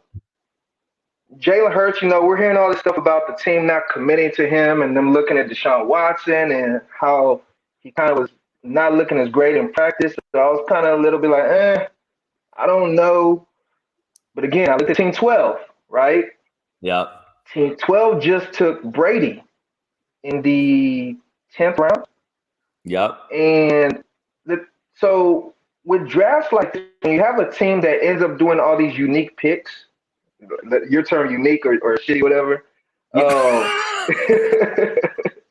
you Yes. start realizing that you can't really, you can't really expect what they're going to do. Like they can just go off the wall with all their picks. Yeah. So I didn't want to risk Hurts going to the next round because he could have took Brady and took Hurts. So I just said, let me just take Hurts now. Let me lock in my Konami code quarterback because that's definitely what I like to target. And, Hurts is not a bad pick. I got him in the 11th round, which is a lot later than most people get him. That's a couple rounds later, yeah. Yep. Yeah. So that was cool, but I definitely wanted Trey Lance right there, like by far. So, question for you. Talked about this last night, so I'm gonna rehash jokes. Are you at a point where you're willing to go naked Lance? And I don't mean like you taking your pants off thinking about Trey Lance. Like, are you gonna just draft Trey Lance and Trey Lance alone, or are you still gonna do like a Trey Lance and Justin Fields, Trey Lance, Trevor Lawrence, Trey Lance and somebody? Yeah, I'm gonna take Trey Lance and somebody. Are you normally a 2 quarterback guy, or is this a Trey Lance thing only that you're doing that for? If I take a one of those top 6 quarterbacks, I'm only going to take 1 quarterback. Okay. Got it. Yeah. If I take a later quarterback, I'm going to take multiple quarterbacks. Okay. Let me ask you this. Oh, go ahead. Go ahead. No, I was just going to say with Trey Lance, I don't expect him to start week 1. Yep. So I need a quarterback to fill in that gap to start the season. And then when he eventually does take that starting job, I definitely see him producing quite a bit and kind of filling my quarterback 1 position. But I don't expect it to start out the gate. Nice. So you end up going Trevor Lawrence. Question for you. Knowing what you know now, did Fields do anything for you this weekend that makes you think that you should have taken Fields over Hurts there in the 11th? Would you rather have a Fields-Lawrence team or still the Hurts-Lawrence? No, I would have still kept the Hurts-Lawrence. Okay. Preseason doesn't really sway my values that much. Preseason it's just guys out there just showing what they can do, just playing football against other teams, instead of hitting their own teammates. But I kind of determine my values way before preseason. I do kind of look at how the landscape changes. I don't think things change that much with Fields. I think the Bears still want Dalton to be their guy to start the season. Fields looked good though, but Fields, for me, the way he looked, I expected him to look that way. That was in your range of expectations. Like, yes, of course, he played how he should have played. Exactly. That's exactly what I expected out of Fields. Same thing with Lance. All those guys, really, they all played the way I expected them to play. So that's not that big of a deal to me. It's more so I don't know when Fields is going to get that job. I do like the fact that Hurts he's played already, so he's kind of used to the NFL. He's not going to have no learning curve. So and I don't know if he's locked in. Watson's not coming. I mean, at least if he's coming, he's not playing with the first however many weeks. Like I think that you feel good. I think you feel good about that for probably the whole season, if not at least half the season. So no, I feel good about it now. Now I'm okay with it. But at the time, again, this was 2 picks after I lost Trey Lance. I was not happy. Still hurting. I was not happy at all. Yeah, it still hurts a little bit. So well, I'm going to make the joke every time, but like at least you didn't take Russell Gage, so that's good. Wait. Did you take Russell Gage? No, he went in between the Trey Lance and Jalen Hurts. He's just so unsexy. So at least that didn't happen to you. Well, let's talk about your Rondale Moore pick because I was targeting him. Like I was going to take him from it because I know you were high on Rondale Moore, but I didn't think you were going to go that high on him. So a couple things. So I ended up going Michael Pittman in the 10th round. I love Michael Pittman. I think he's talented. He's tall. He's big. He's fast. He can catch the ball. I think Wentz news must have come out. 10th isn't crazy for him, but I thought that he was mainly in like the early 9th, but maybe my ADP radar was off here. I was really happy to take Michael Pittman. Okay. I was when you, I'll be honest with you, because you had watched a live stream with us with Theo and I. You saw the Rondale Moore love. You made a comment about the Rondale Moore love. Said, don't take Rondale Moore. I thought for sure your James Conner pick in the 10th was going to be Rondale Moore. I was just like, I can't believe I let him go. It's okay because I really couldn't have taken him there. This is where I took Irv Smith over Raheem Mostert. I couldn't have let him go in the odd round. I see if he comes back, and of course you let him come back. Okay, great that you let him come back. You're probably the only person who'd be willing to just snipe me out of spite. But Michael Pittman's there, and I love his profile. I am just smashing Michael Pittman there. Again, in terms of the bet, I've already got the 4 wide receivers on the board. I've got a bet on DJ Chark. Now I've got a bet on Michael Pittman. I'm really happy about that. When I took Michael Pittman, I thought I lost Rondale Moore. I thought somebody was going to pull him up. I really did. And when he got there, I mean, it was just an easy pick. When I see him in the 13th round, I think that was free money. Let's talk about preseason. You said it doesn't sway you. I think that somebody on the 1st and 15 made a joke about confirmation bias, which I love. I love confirmation bias jokes. I loved the way they used him. Jet tosses, motions, quick screens. Just the fact that we saw that on day one, if you will, of like live Cardinals football. The fact that I had Kyler Murray and Hopkins already on the board. I mean, the buying into the Cardinals offense just made too much sense there. And I got to tell you, I said 13th round for Rondale Moore was free money. 11th round, the fact that I got him there, I think is free money. Like, I think that he's going to eventually find himself in that Elijah Moore 9th, 10th round as we continue this draft season. Yeah. No, I was going to steal him from him. Like, I'm being totally honest. I don't know what you were doing. Why did you steal him? I didn't think you were going to take him there. Like, I was like, because I think in the live stream that you're talking about, y'all took him in the 13th round, I think. Yeah, but that was Theo. Theo told me not to. I don't know if Theo's listening. Or he's going to listen. Hey, Theo, this is the point in the show. I'm not throwing you under the bus, but like, because Theo loves him too, to be very clear. But like, that was one of those things where like it was like, hey, be patient. I think we can get him. If it was up to me, again, I'm way more emotional than Theo is. Man, I'm taking Rondale on that 11th. I don't know if that was a misread, not knowing me, and that's okay. We'll be better friends after this. But like, hey, there was no way that I was letting him slip past that 11th round. Got you. Yeah, I was targeting him. I was like, man, I'm gonna get him. Like, and you know what's crazy? I was saying to myself, when I get him, I'm gonna text you and say, ha, I know that was your guy. but I got him. So you definitely picked him at the right time because I was gonna snipe him from you a little bit. So if I let we're high on Rondale Moore too. Maybe not as high as you. No, I was gonna say we're high on Rondale Moore too. I mean, yeah, I like Rondale Moore a lot. And again, I think that he made a lot of sense there with the Cardinals too. I already had the Cardinals thing going. So at the point that we were doing Cardinals already, it was just like, well, okay, I gotta keep this train going. And at that point, I had already let him slip by me once. And I just knew that there's no way I'd find him there at the 1209 or whatever that pick is.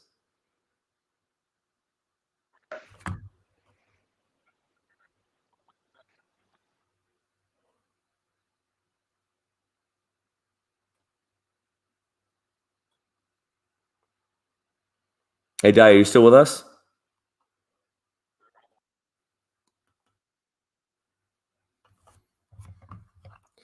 All right, so we lost Dio for a little bit.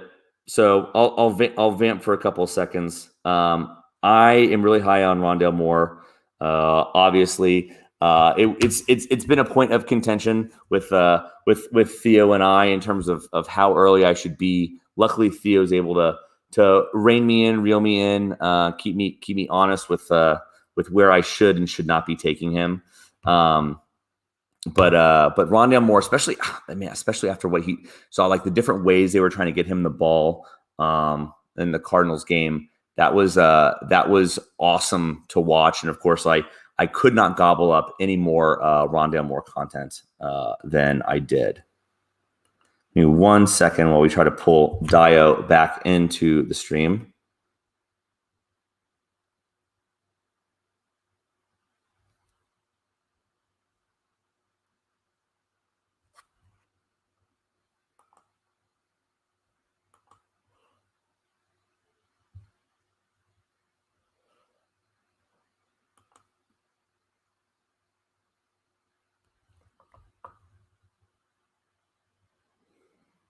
This is the beauty of live podcasting, especially when you don't have my co-host Theo here. Let's see if I can't pull him in.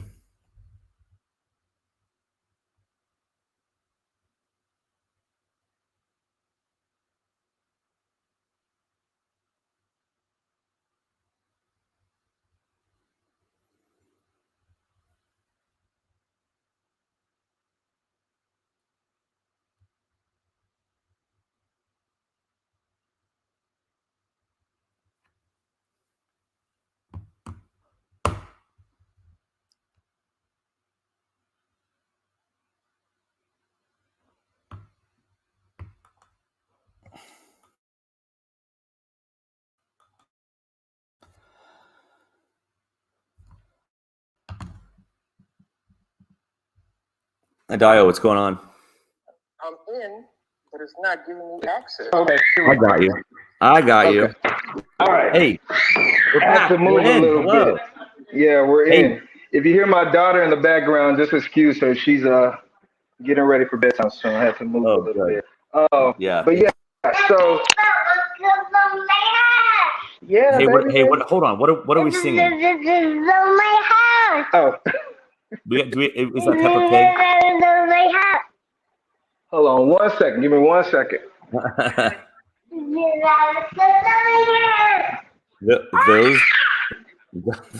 Those are the best kind of internet. Okay, I'm back. Sorry about that. No, it's okay. It's all good. We'll use the magic of editing to kill the dead space. But we're gonna leave in the daughter though. We need the daughter content. Say hi to everybody. Okay. Hello. Hi guys. Yeah. Hey, what's up, Goat District? All right, baby. You gotta go. You gotta go. Okay. I'm sorry about that, folks. No, that's great. Luckily, this is going to be YouTube would be on there forever, and then but JD with the magic of podcast editing is gonna kill the dead air, but leave in the kid. So all good. Good. Yeah, I'm back. No, I'm in my kitchen now. Rondale Moore. Anyways, I'm all in. I know you were mentioning that you're into maybe the 1st and 15 cruise in on Rondale as well. Yeah. But we've been high on him because he had that young breakout age in college. He had a little injury concerns, but I mean the way he was dominating at such a young age. I mean, we saw workout videos of what he was doing. I mean, we love Rondale Moore, and we feel like he went to the perfect team. That's right. So, the problem with Rondale, right, is like, and it's so hard to get a little guy higher. And of course, I say little, and of course he beat me to a pulp. But right, like he didn't play in 2020, right? I think he was hurt in 2019. So we've basically got his rookie season in 2018 that we're looking at from like his like dominator perspective. And look, it was unbelievable. It was at Purdue. But I wonder if like he plays those years and he continues to dominate as he did. Without the injury concerns that you mentioned, like I'm wondering if like he was already at the because Darnell Mooney. Let's just use Darnell Mooney as an example, right? Let's just play that game with him. Mm-hmm. I don't think Darnell Mooney's a big guy either, right? Maybe you could even make an argument. Well, what's Darnell Mooney, like 5'9", 5'10"? He's certainly not as small as Rondale, right? No, not Rondale Moore height, but yeah, he's a small guy. He's a smaller guy. I mean, like, you could make an argument, until the Fields Dalton thing gets worked out, who's truly got the better situation. There's some target competition, but I can easily see if they're being creative as they were with him in the first week 1 preseason game, that Rondale Moore should easily be, there in the same tier with Darnell Mooney. I mean, I think that's a reasonable bet to be making. Right. And I mean, who's the guys in front of him? You have AJ Green, who we don't know what we're going to get from him. Yep. Even though I picked him, but you just don't know what to get. And then Christian Kirk has been disappointing, if you say the least. So around that man, I mean, from the jump, they were using him. They were giving him jet sweeps, screens, slants. They just want to get the ball in his hands. So they know the type of talent he is. I mean, I Yep. love the pick. Again, I was Yep. going to take him from you. So, Oh, definitely no good. arguing me over here, from that aspect. Okay. Well, I'm glad I grabbed him. Let's see. So let's talk about now, because I was interested in your draft as far as what you were going to do with your running backs. Like, I was looking and kind of seeing, how are you going to attack the running back position? This is where you start to do your running back run, if you would. Yep. What were you kind of thinking as far as? Did the running back run and then never really stopped? I think a couple important notes in the running back run, right, was I did grab Cole Kmet. I am happy about that. That is sort of I already got Irv Smith, so I'm looking for a breakout there. I don't mind the Cole Kmet second year breakout. I wanted some level of exposure. I like Cole Kmet. Okay, good. Okay, that was between either Cole Kmet or Anthony Firkser. That came down to portfolio. I like either of those two guys there. Was really happy with the Cole Kmet usage in the preseason. Again, that's just like, hey, is it within the range of outcomes that I would have wanted to continue to draft him there? It's not like I'm pulling him way up, but I'm just happy with what I saw. The other thing that I think about when doing these extreme strategies, of which starting 4 wide receivers, I think, is on the cut. Like, it's not a 0 RB zealot, right? You're not starting like with the 7 or the 8 with a couple of pivots. But I did the 4. The one thing that I do think about when doing that is having a strong kicker in defense.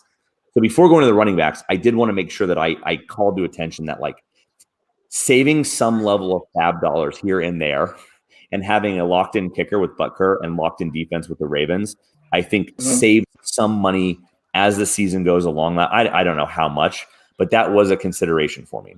But so those were literally the only 2 picks. The Kmet, Butker, Baltimore defense was all I did, and the rest, as I finished the draft, were running backs.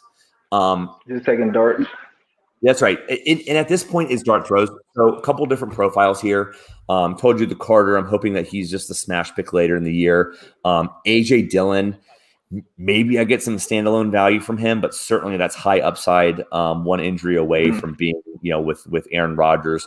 So happy there. But Latavius Murray, so this is like my first of the running back run picks. And you stop me when you want to talk about or dunk on any of these picks that I have here.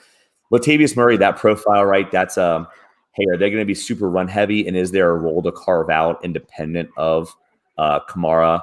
Again, I don't know if I love their offense, but that's one injury away from being a high upside, or at least, let's take high upside out of it. Who cares? Serviceable backup. I think I can get some points out of Latavius Murray as the season goes along.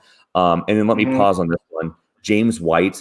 I love the James White profile. I think that he's going to continue to catch passes in that Patriots offense. He's going cheap. Again, everyone likes to make the grab the cheapest Patriot joke. In this case, it's Ramondre Stevenson on a kind of his 2 touchdown game, because that was where this preseason performance. Yeah, that's when this draft is ending. But I think that James White in the 14th was like really good value. It's unsexy. The ceiling is so low there. But if I'm talking about that week 1, like, how do I know I'm not going to take a 0 in week 1? I think James White's the guy. So let me stop there, at least with Latavius Murray and James White picks. No, I like. So first of all, let's go back to A.J. Dillon. I love A.J. Dillon. Like, I've actually targeted A.J. Dillon a lot. The Packers, they are a 2 running back team. I mean, Aaron Jones is going to be the main guy. He's going to score the most points. But they've always used, well, at least under LaFleur, they've always used that second running back a fair amount. And you're talking about like a guy that they took in the 2nd round last year. If you look at the other 2nd round running backs from last year, they're all highly valued right now, all of them. A.J. Dillon is the only one that isn't looked the way the others are looked at. And he was a high or a top prospect, just like those other guys. And I always say those one injury away guys that are talented, those are the guys you want to get because football is a game of attrition and guys get hurt all the time. Aaron Jones has gotten hurt, in the past. I know he had COVID last year, but the year before, I think he missed several games. So that can definitely be a good lottery ticket. As far as Murray, I don't mind Murray, but my only concern is the Saints are out in that contract. I wouldn't be surprised if they decided to move Murray. I hated that news over the weekend. I really did. And I think that and I think that this is also, by the way, this is another like credit to you for just like, I want to know your secret. Maybe it's the hashtag stay ready. So you can just point back to the hat. I think that you were scouring. I think I saw you scouring the Twitterverse for like, hey, can somebody get me details on the Devonta Freeman contract so that you could have a better read? Am I right? You were doing that. Yeah. That's the hashtag stay ready. I saw the Freeman stuff. And of course, now we have Tony Jones' performance, whatever. And then now all these reports that like, hey, from the beat writers, could they cut him to save money? That you want to talk about nervous tummies? That gave me nervous tummies when I was reading those reports yesterday and today. I did not like that with Murray on board. Man, I'm always telling Abby, man, these teams when they give players their contract, they're basically telling you how they feel about these players. So I always want to see what kind of deal a player receives from a team. And Freeman, I don't even think he got that much money. It's just the fact that, again, I just looked at Murray's contract and I see they do have it out there. So you have them paying Freeman out the blue. Murray, who, I mean, he's an older guy. He's a backup, so he's not even like the main guy there. To some extent, you can say he's replaceable. So I just kind of saw it as a possibility. I didn't think it was going to happen or this soon, but, it was definitely a possibility. So that's my only concern there. Now, with all that being said, I wouldn't be surprised if week one comes around and Murray is still the main, running back two there. Gets a lot of burn. Yeah. Kamara's not really a grinder type running back. He can do it, but they haven't really used him in that manner in the past. So, that might work out for you. James White is going to get those catches. No other running back on the Patriots is a receiving running back right now. Can I give you a weird name? You can actually, get some points there. Can I give you a weird name? Mm-hmm. I liked from Arizona last year, JJ Taylor. Yeah, I like JJ Taylor too. And I don't mean that in like a hey, you forgot about him, like hey, gotcha moment, but like I wrote down his name. I have like an Apple Notes note. I literally wrote, "Don't forget about JJ Taylor." I was looking at that today, and I think I was seeing some beat reporter mention that there was some drumbeat a little bit about JJ Taylor. Now I'm not drafting him. I certainly didn't in this draft, but he's on my radar for like, I'm going to watch like, as like the beat reporters go on, like, is JJ Taylor going to be the new James White? And am I just going to be like wanting to drown myself in a toilet with having Latavius Murray in the roster? So you think it's a roster spot that James White and JJ Taylor are fighting for? It's one spot. I don't think it's a fight. I don't think it's a fight because JJ Taylor played some good special teams last year, so he may continue to do that. I don't know what their running back situation will ultimately look at. There was some beat reporter that said today, maybe I should find it and pin it with this podcast, but said, hey, he's already carved out a role for himself. It almost seemed like JJ Taylor had a roster spot, and he is. You want to talk about small guys? I think he's 5'8". Like, I think he is like small. But he's stocky though. He's kind of similar to Rondale Moore though. Yeah, that's right. He has a little bit of he has a little bit of stockiness to him. I like the way he looked last year. He looked like if you gave him the opportunity, he can produce.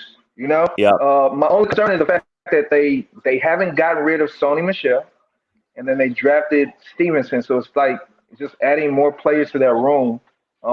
So you don't know what they're going to do. And Bill Belichick, his mind is different than a lot of other coaches. So they can't keep all of them.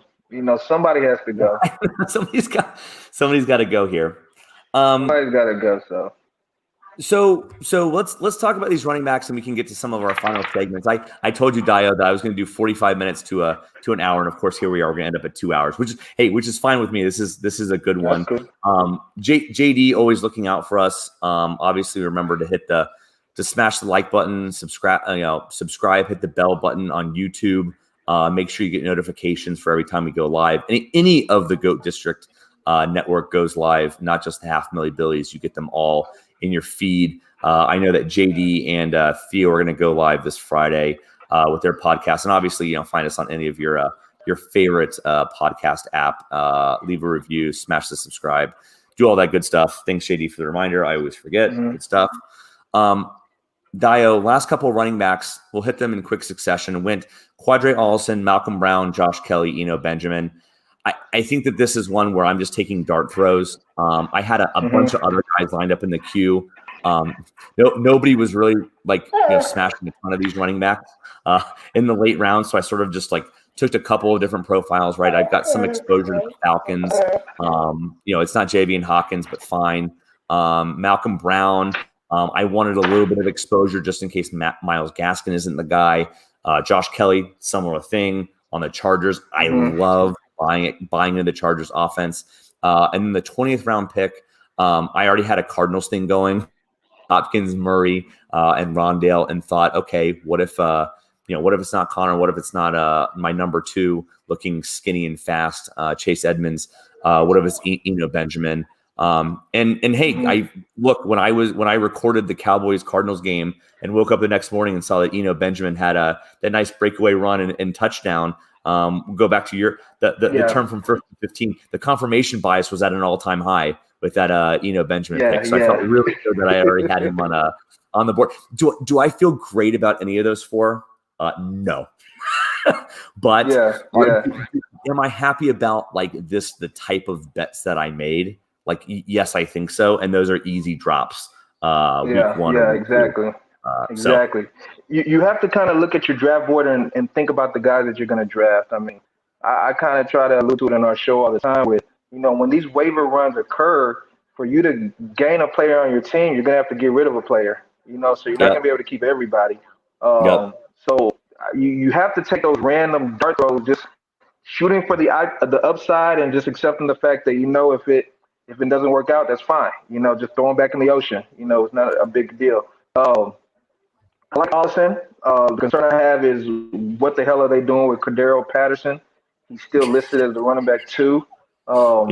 We've seen him do it, play running back before. I'm not impressed, but whatever, No, Malcolm Brown, I like. Allison doesn't impress me either, by the way, from a talent perspective. That's pure, that is pure. I don't know if you're referring to him or Patterson, but Allison is just a pure if there's some exposure and maybe there's some bet, there's no to be very clear, there's no grand plan with Allison, because I don't think his talent is there to get a 3-down roll. Yeah, I agree.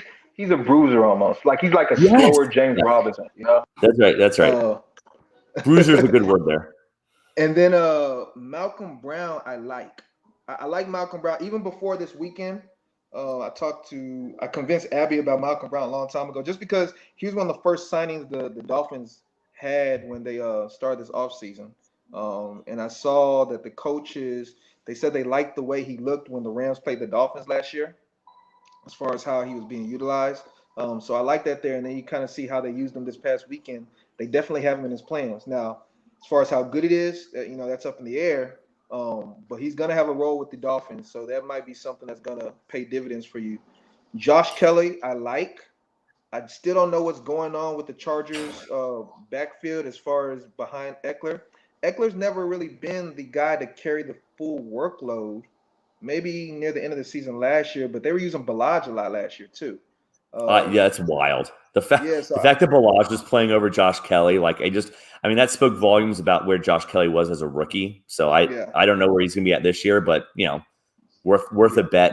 And Roundtree was not taken in this draft. So again, if we get more information, maybe we're fighting over Larry Roundtree in the week 1 waiver run. No, I like Kelly. I like Kelly. And Justin Jackson, he always has injury issues. I think he's injured now. So Yep. so I like that pick. And then Eno's cool, but I don't think he's the number 3 running back at the moment. I think the No, number it's 3 is Ward, Jonathan right? Jonathan Ward. Yeah. Yeah. Yeah. So who's to say what they're gonna do with that right there? But Well, I like those picks. See, confirmation bias just tells me I don't need to pay attention to the depth chart. Like it's bullshit anyways. They just wanted to give Benjamin the motivation that he Right, needed. they motivate him a little bit. Yeah. Yeah, that's okay. So let's pivot to a couple of our segments because we need to get to who's the rake. That's the favorite on the half million Billies. You got to be mean for a second, and luckily we've got a great candidate. But let's talk a little bit about the Somebody Knows Something award. Now, there's not a ton of these candidates, so we can maybe do an offshoot if you don't have one, or maybe we do it anyways. But I called this hey, when you see a sharp in the draft room. And they're going after the Benjamins last year. And of course, it's Benjamin this year because I'm an idiot. Benjamins last year, the Lynn Bowdens last year. You remember these picks and they start out at these 20th round picks, these 19th round picks. And then all of a sudden here they are because everyone's trying to copy the copier. They end up in the 14th, 15th round. Was there anybody that caught your eye as the Somebody Knows Something pick?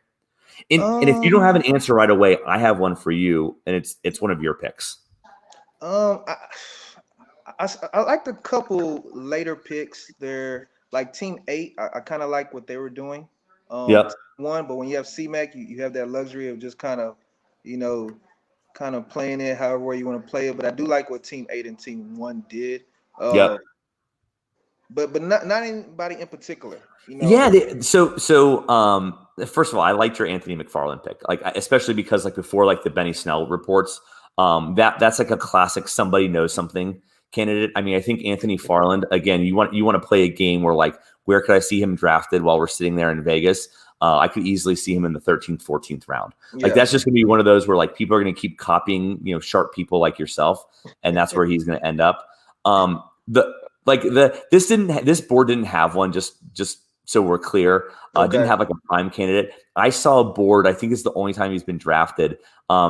Asim Rose, but I think it's AJ Rose in the stat sheet. I think he's on the Vikings, rookie from Kentucky, and it was because Keenan Allen got hurt, and so then Rose went for 107 or something like that. Yeah. So I saw one person take Rose, and Rose is the prime Somebody Knows Something candidate if it weren't for the factor of his breakout performance, and that doesn't qualify because that's somebody chasing the preseason. But anyways, there wasn't any crazy game. This is after the preseason game? This is after the preseason game he was taking. See, that's the problem with this segment. The segment has to be before they've got some other outside factor. Exactly. The Somebody Knows Something needs to be a sharp on somebody and just keeps driving them higher because everybody's trying to copy that guy. The Rose thing was just a preseason breakout. Yeah. As far as the Anthony McFarland pick though, the only reason I've been on him, and I said this on our podcast recently, is because I was watching NFL Live one day during OTAs, and they were showing the Steelers practice, and every running back drill, he was the second one in line, every single one. And I was like, this guy must be running back too. Why is he not being drafted? So that's kind of where, and he's going so late. I've seen drafts where Anthony McFarland not even being drafted. So. I like it. Okay, next segment before we get to Who's the Rake. I know we're skipping around a little bit. Who wore it better? This is the great People Magazine segment. Zero RB teams. I try to do a little bit of a zero RB team. Dio, Team 4. Team 6 also really went full zealot.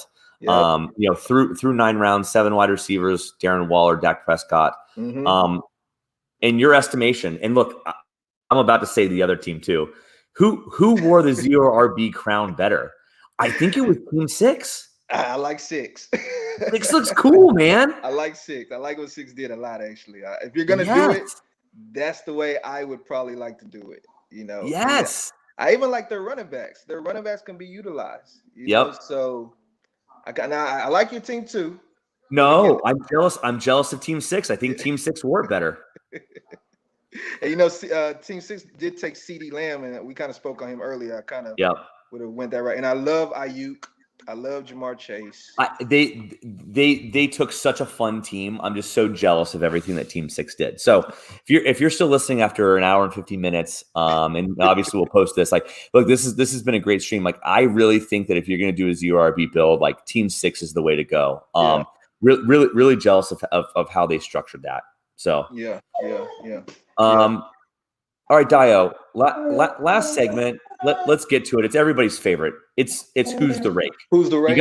You got to be a little bit mean. They're not gonna. Maybe they don't come in last. That's okay. But they're certainly not getting their money back. So who's the rake? I've been wanting to talk about Team 12 all day, and I even put it as our second bullet point. I totally forgot about it. But what the dick was Team 12 doing? I don't know. But because I didn't know what they were doing, they scared me the most out of everybody. Because I felt like they could take any person out the blue and just totally throw. Because I'm 2 picks away from them. Yeah. But I don't know what they were doing. I mean, the 4 running backs in a row, I already don't like that strategy. Yeah. I think you take a 5th one. Not sure the thought there, but I don't mind it. What threw me off the most was the 3 tight ends before even getting your wide receivers. What? Because you can't start all 3 of them. You might not even be able to start 2 of them. You might only be able to start 1. Yeah, at best. Exactly, at best. Yeah. And the guys that he took were kind of reaches. Troutman, what is this? The 9th round? Yeah, Troutman 9th round, tight end 14. So he goes Tanyan tight end 11, Gesicki tight end 12, Troutman tight end 14. Right. So that kind of confused me. Now when he did take his wide receivers, I didn't have a problem with them. They're okay. I just didn't understand the roster construction. And to me, all these drafts are about roster construction. So, absolutely. If I would say one was a rake, that would probably be the team. But I think they had a badge, if I'm not mistaken. I think everybody in our draft had a badge. So the badges. I mean, I might as well pull it up, right? I mean, the badges was out of control. So 1, 2, 3, 4. I think there was only one team without a badge. I should just do that. Yeah, it was a paper cut massacre. So what? Right. So if he has a badge, he's had success to some extent. Yeah, team 2 was the only one without a badge. Got you. I just didn't understand the thought process through that roster construction. I'm still on. And we say that now, they're going to be the one that ends up winning the whole thing. So it'll be a egg on our face. But no, I wasn't feeling how they made that team right there. No. And what's really interesting about it, right, is as I try to pull it back up because it gets stuck on the owner's screen. Oh, hold on. Give me 1 second here. Got stuck on the owner's screen. Oh, here we go. Is they were actually predictable in the end, Dio. they made a pretty color coordinated draft board. Right, they did. They got the greens together. They got the tight ends together. They got the wide receivers separated by the court, bookended by quarterbacks. Like, it was actually a pretty colorful and structured draft when you think about it from that perspective. So there became a point where I just kind of knew what they were going to do. Yeah. Okay, I get it now. I understand the strategy. I'm fine now. But man, when you take your first wide receiver at wide receiver 58, that just I just feel like that's like a death sentence. But the whole point of playing Who's the Rake is for people to come back and call us idiots. So sorry I made you be the bad guy. You're otherwise a really, really great guy. Dio, this has been a lot of fun. We said we would do 45 minutes to an hour. We almost did 2 hours. I'm really appreciative of you coming on. So let's do this. I want you to give a plug. What's coming up next? What does the 1st and 15 look like this week? What drafts are you in coming up? What do you got going on? And then when you close, since you are the tight end guru, the tight end whisperer, the dynasty Dio the machine, whatever it is with the 1st and 15 intro, I want you to give one tight end sleeper. And here's the kicker. It can't be Jacob Harris. No, it won't be Jacob Harris. Everybody knows Jacob Harris now, so it can't. Okay, all right. So give your plugs, close us out, and you got to give us one tight end sleeper, even though structurally you didn't need him for this draft. Got you. So first off, 1st and 15. Y'all can check us out on Twitter. We have a podcast. It's me and Abby. Everybody knows Abby, the two-time champ. Boom boom, the champ is here. Me and him since high school been rocking. Our co-host is Chris. He's actually our producer, editor. He kind of puts all the shows together. We drop a podcast on a weekly basis, Thursday or Friday, just whenever we're able to get it out there. If you check our show out, it's really just us debating. It's telling our thoughts and just kind of supporting it. As far as football is concerned, we go all depths of it. High level, low level. It doesn't matter as long as it's football, and it's not even really just fantasy, just football talk. We like to do so. And it's authentic. We talked about that at the top of the show. It's just the authenticity. I mean, we really don't scheme or plan anything. It's just we have topics and we just go, and it's all genuine, genuine discussion. But again, like I was telling Shelly, it's watered down on the show. It gets a lot more it gets a lot more heated when we're amongst each other in our group chat. But so we drop on a weekly basis. You can check me out on Twitter. __Deo, two underscores, make sure two underscores. Abby, it's Skywalker 2000. And Chris is the original Chris. Original is without the A at the end. So follow us, and we drop tweets here and there. Check us out on our YouTube channel, subscribe, like us, and all of that stuff. We're just getting started, so we're trying to bring more content to you. We do have a doctor that just joined the team recently, Dr. Carlos. That's right. Yeah, I saw that last week, right? Information. Yeah. Great. He helps us out there. So, as far as the tight ends, right? That's what we want to talk about. Yeah. Give us one as we're closing out here. Give us one. You didn't need it, and it's not Jacob Harris, but give us one. Okay, no. Everybody knows I'm the Jacob Harris guy. Oh no, man, y'all. Okay, two. Can I do two? Yes. So the first one is Kylan Granson. Okay, go ahead, please. Kylan Granson for the Colts. Okay, so here's the deal with him. He started off at Rice University, transferred to SMU. So he was an older guy when he was drafted. But if you go back and watch the Colts draft footage, like on their Twitter page, you can see how enamored the coach was in drafting this guy. Like he really, really wanted him. And this guy, he has a good size for a tight end, but he's a receiving tight end. He caught a lot of catches at SMU, was pretty successful. But, that's the case with most of these tight ends in college. But actually in Colts camp, he's being utilized in the first team. He's getting the reps there. Jack Doyle, is that his name? I almost forgot. Yeah. The great white stiff from Stanford. Right, like he's on the way out the door. Sean Bradley, Cox, really. The former basketball player, he just hasn't really put it together for a long period of time yet. That role for the main tight end is open for Granson. So definitely can think about him. Take a look at him, and he might be a thing. Another tight end I want to mention who he might not even really have a bunch of fantasy goodness at the moment, but just kind of keep your eye on him is Pharaoh Brown. Now, that's totally left field, but he might be Texans. I'm stunned. I'm stunned by this name. The name is Brown. Pharaoh Brown. Yeah, Pharaoh Brown. So just look at him because the Texans don't have that many pass catching options. They like Pharaoh Brown a lot. They like him a lot. He's not being drafted. Akins is still there. It might end up being Akins, but if you look at the depth chart right now, Pharaoh Brown is the tight end number one.